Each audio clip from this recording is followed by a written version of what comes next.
С давних времен люди занимаются охотой. Для одних это просто хобби – выехать на выходных за город, погонять зайцев на ниве по полям. Для других это единственный способ выжить где-нибудь в тайге вдали от цивилизации, где на сотни километров ни одной живой души, и только волки да медведи бродят, и верный охотничий пес рядом, которые являются незаменимыми помощниками на охоте. Все они различаются по своим профессиональным качествам и способностям. Какие-то породы обладают превосходным нюхом, другие – великолепной скоростью, а третьи – азартом и бесстрашием. В этом видео речь пойдет про лучшие охотничьи породы собак, которые выводились именно для этой цели. Некоторые из этих пород прекрасно уживаются в квартире. Но не стоит забывать про их природный инстинкт, который может проявиться в самый неожиданный момент. И домашние птицы, кошки и грызуны могут быть в опасности, если собакой не заниматься.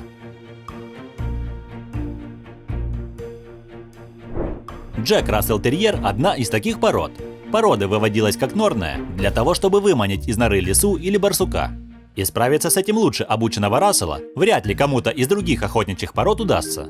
Джек Рассел для этого идеально развит. Небольшой рост, крепкое сложение, о силе, отваге и умеренной злости в охоте могут позавидовать даже более крупные и сильные породы. В Англии Джек Расселам часто приходилось во время охоты идти вместе с гончими псами. Это говорит об их выносливости и быстроте. Благодаря выносливости и смелости Расселов их берут на охоту даже на косуль и диких кабанов. В охоте на оленей эти собаки тоже вне конкуренции, не создают много шума и могут подобраться близко к дичи. Белый окрас собаки создавался для того, чтобы гончие псы не путали его с лисицей. Джек Рассел Терьер на охоте храбрый и настойчивый, способен быстро реагировать и проявлять сообразительность. Именно эти качества помогают им охотиться на дичь и некрупных хищников. Джек Расселы обладают мощными челюстями, поэтому, несмотря на компактный размер, не стоит недооценивать эту собаку и пускать на самотек ее воспитание. Из-за бесстрашного характера собака может доставить проблемы не понравившемуся гостю, кошкам или домашним грызунам. Классическая охота с Джек Расселами выглядит следующим образом. Вперед пускают гончих, которые должны найти лису и начать ее преследование. Терьер должен не отставать от погони. Как только хищник скрылся в норе, в дело вступает Рассел, который должен найти зверя, подсказать голосом о его местоположении и попытаться или просто выгнать обратно, или вступить в схватку и вытащить из норы. Одной из самых популярных и распространенных охотничьих собак является, пожалуй, самая универсальная порода. Точнее, даже две породы, которые мало чем отличаются. Это золотистый ретривер или лабрадор-ретривер. Голдены, так же как и лабрадоры, могут похвастаться атлетичным телосложением и очень хорошим умом. Они всегда преданы своему хозяину и очень энергичны. Ретриверы подходят для охоты на птиц и мягкотелых животных, потому что их нежная пасть не повреждает шкурку добычи. За счет отсутствия агрессии лабрадор нашел свое место в числе компанейских и семейных пород. Несмотря на то, что сама по себе порода не считается служебной, этих собак часто используют для работы в службах спасения, пожарных частях, в качестве поводырей и охотников. Единственное, чему нельзя научить лабрадора, это охранять, так как эти собаки абсолютно не проявляют агрессии, что играет в пользу нарушителя охраняемой зоны. Есть ряд причин, по которым именно собаки породы лабрадор являются одними из лучших помощников на охоте. Собака обладает отличным чутьем и имеет свойство запоминать, куда именно упала дичь, что позволяет ей в считанные минуты отыскать и принести ее. За счет подкожного жира, плотно прилегающей шерсти и густого подшерстка лабрадоры не мерзнут. А также любовь представителей этой породы к воде позволят доставать подбитую дичь из водоемов даже осенью и зимой. Лайка, краса и гордость среди охотничьих пород собак. Неприхотливость, выносливость, уникальный охотничий инстинкт, прекрасное зрение, обоняние, слух – все эти рабочие качества выработались и закрепились на протяжении столетий. Но главная их ценность – это универсальность. На фоне иных узкоспециализированных пород, задействованных в охоте, лайка, кажется, может все. Подобно гончей, она будет мчаться за лисой или зайцем. И словно легавая, разыщет и выведет рябчика или тетерева под выстрел. Не менее успешно эта собака работает и в подборе. Хозяин лайки может охотиться на самое разное зверье, от белки и соболя до медведя или лося. Не случайно охотничий сезон с таким помощником, как лайка, длится дольше, чем с другими собаками. Лайка отличается самостоятельностью в работе. Это обязательно должно учитываться охотником. Нельзя излишне шуметь, подходя к ней в процессе охоты, или одергивать громкой командой.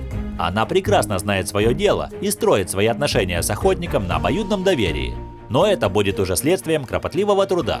необходимого для воспитания из милого породистого щенка храброй, смелой и сильной охотничьей собаки. Английский кокер-спаниель очень близок по своим профессиональным качествам к русскому спаниелю.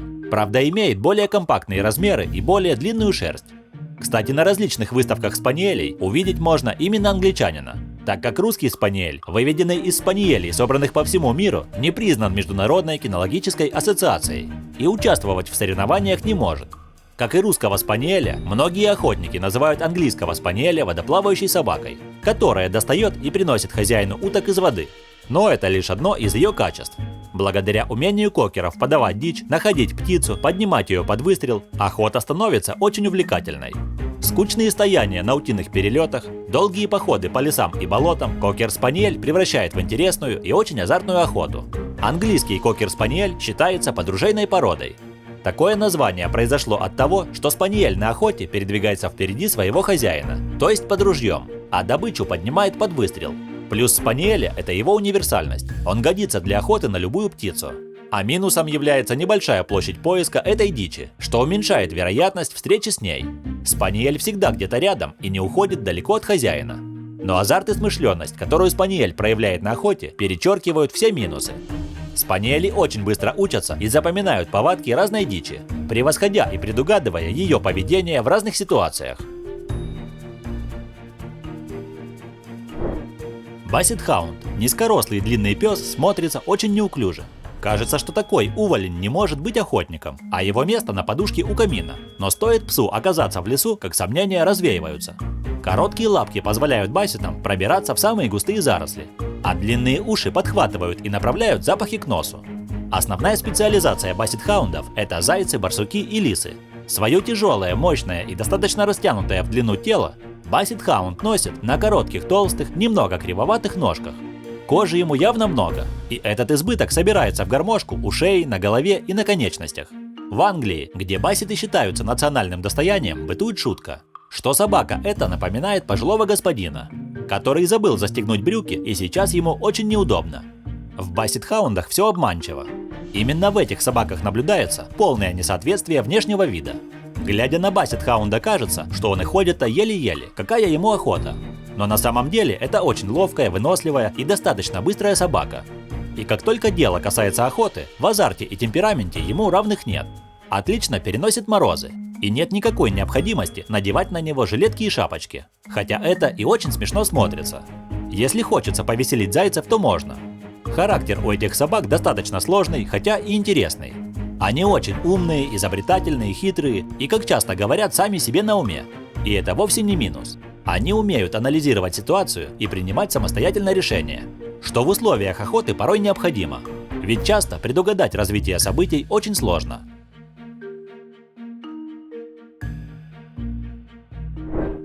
Бигль, пожалуй, самая добрая, дружелюбная и жизнерадостная из всех гончих пород. В то же время бигль – это универсальный охотник. Он выслеживает зайцев, лисиц, небольших копытных, фазанов и, несмотря на самые маленькие размеры среди гончих, используется даже в охоте на шакалов и кабанов. Стайная охота – это главный козырь породы. На протяжении веков бигль, чье происхождение имеет британские корни гончих, использовался как охотник по разному зверю, от зайца до косуль. Щенка бигля легче воспитывать, чем других гончих, но это не значит, что дрессировка легкая. Порода упрямая и быстро отвлекается. Бигли самые неприхотливые и недорогие в содержании охотничьи собаки. Хорошо уживаются как в частных домах, так и в квартирах. Но в противовес всем этим замечательным качествам есть и другие присущие многим охотничьим породам. Например, излишняя самостоятельность и упрямство. Эту породу также часто используют в качестве служебных собак. У них один из самых совершенных в мире нюх. Таможенные службы, полицейские и военные очень рады помощи этих псов. Они быстро привязываются к своим хозяевам, а полное отсутствие инстинкта доминирования делает их лучшими друзьями для детей. Помимо служебных особенностей и охоты, эти собаки считаются лучшими аниматорами для детей.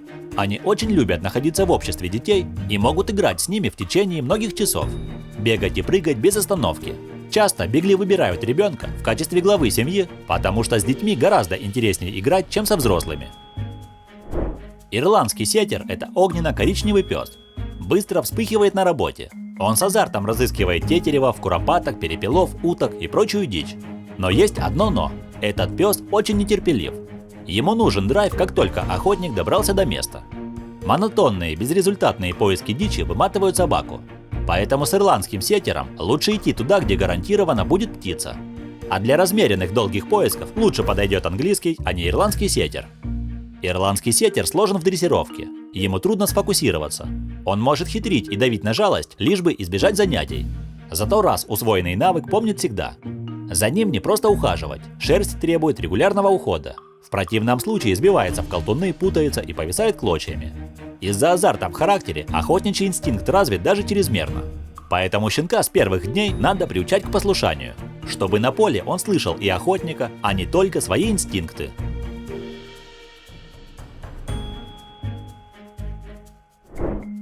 Курцхаар – немецкая короткошерстная порода. Выделяется среди других охотничьих собак. Все дело в том, что курцхаары могут все. Идеально держать стойку, идти по следу и приносить добычу. К тому же они отличные охранники. Универсальная охотничья собака, способная охотиться на воде и на суше. Используется чаще в охоте на пернатых, но может стать непревзойденным охотником и на крупных животных, даже на оленя. Охотничьи инстинкты не мешают собаке быть ласковым и верным другом. Курцхаар относится к одним из немногих охотничьих пород, которые помимо своего основного предназначения отлично справляются с ролью полноправного члена семьи. Трудно найти более трудолюбивого и терпеливого компаньона. В обычной жизни эти собаки отличные спортсмены. Они очень энергичны и не могут сидеть без дела. Если не давать выхода их энергии и не направлять ее в мирное русло, собака может начать самостоятельно подыскивать себе занятия. И не исключено, что она решит, будто идея методично грызть мебель не так уж и плоха.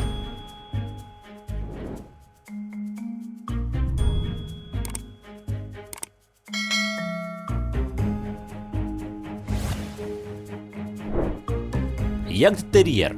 Несмотря на симпатичную внешность и компактные размеры, милахами их не назовешь. Представители данной породы с первых дней стремятся завоевать свое место в жизни и действуют так, как считают нужным. Из-за этого им нужен такой хозяин, который сможет стать для собаки настоящим авторитетом. Ягдтерьер очень подозрительно относится к людям, с которыми встречается впервые. Он внимательно следит за всеми, кто пытается приблизиться к нему и его владельцу. И если гость ведет себя чересчур нагло, ему не поздоровится. Про эту породу можно смело сказать, что внешность обманчива. Его отваге и дерзости могут позавидовать многие крупные бойцовые породы собак. Ягдтерьера не напугает ни огромный кабан, ни оскалившийся волк. Да что там волк, даже медведь не в авторитете. Поэтому собаку необходимо обучить беспрекословному послушанию, чтобы в ответственный момент пес слышал не только свои инстинкты, но и хозяина. Иначе чрезмерная самоуверенность может стоить собаке жизни. Основная рабочая специализация этой собаки – это лисы, кабаны, барсуки и водоплавающая птица. Реже зайцы, поскольку эта собака не обладает данными гончей. Запала у пса хватает только на первый круг, после чего он теряет интерес к погоне. Заяц при этом переходит на спокойный темп движения, уходя все дальше и дальше. У этой собаки сильный и независимый характер, поэтому без строгой дисциплины пес может доставить всем хлопот. Но если охотник ответственно подошел к вопросам воспитания своего лохматого напарника, то лучше собаки будет не найти на всем белом свете. Ягдтерьер на охоте неутомим и бесстрашен в любое время дня и ночи, несмотря на стужу, ураган, проливной дождь и даже конец света. Русская псовая борзая. Эту породу можно увидеть на многочисленных картинах 18-19 века, где изображена охота. Эта изящная грациозная собака, благодаря поджарому строению тела, может догнать любую дичь. Собака разбивает скорость до 60 км в час за несколько секунд. А настигая трофей, делает молниеносный прыжок. За это ее прозвали собакой-выстрел. На поимку и удержание зверя у нее уходит несколько минут. Затем ей нужно отдохнуть. Только после перерыва она готова к следующей гонке. Кроме отменных охотничьих характеристик, русская борзая еще невероятно красивая. Ее невозможно перепутать ни с одной другой породой. Эта порода хорошо себя чувствует даже в квартире. Неплохо ладит с другими собаками. Но малышам она все же предпочитает общество таких же больших собак, как и она сама. Обожает гонять мелких питомцев, поэтому кошке может не поздоровиться. История Российской империи прослеживает родословную русской псовой борзой вплоть до 15 века, когда появляются первые упоминания о быстрой поджарой собаке, используемой аристократией для охоты на различную дичь. 19 век можно назвать их звездным часом. Борзые щенки стали предметом роскоши и выгодным вложением капитала. В те времена каждый уважающий себя аристократ считал своим долгом держать свору борзых. а охота была любимым времяпрепровождением русской знати. В те времена русская псовая борзая уже гремела на весь мир благодаря своей красоте, скорости и рабочим качествам. Но порода едва не исчезла на пике своего рассвета. После Октябрьской революции новая власть сочла этих собак символом загнивающей аристократии. Тогда удалось вывести за границу лишь с десяток русских борзых и таким образом сохранить этих легендарных собак.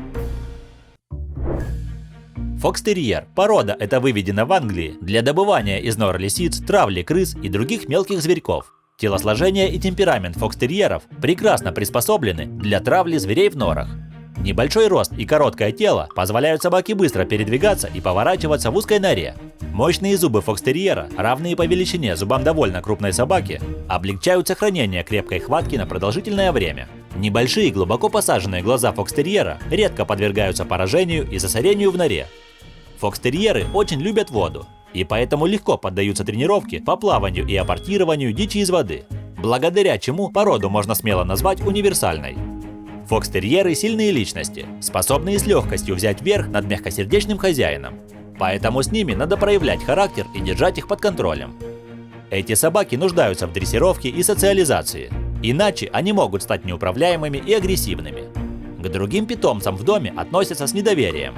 С собакой этой породы можно гулять только на поводке, поскольку у нее сильно развит инстинкт преследования. При виде других животных на улице она может погнаться за ними и потеряться. Фокстерьеры могут жить как в квартире, так и в доме. Однако не стоит забывать, что терьеры очень энергичные собаки, поэтому их следует заводить лишь людям, ведущим активный образ жизни.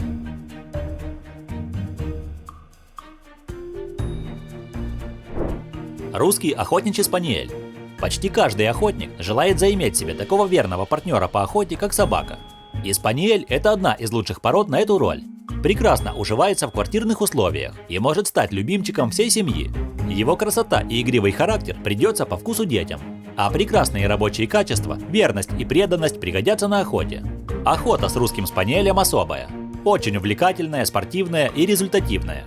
Это азартная, выносливая, энергичная порода с хорошим чутьем, отлично работает по любой птице. Главный козырь спаниеля – это водная стихия и водоплавающая дичь. В этом ему равных нет.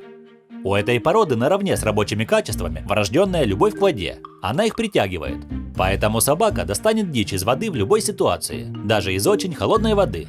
Но наиболее интересная работа спаниеля проявляется на охоте с подхода.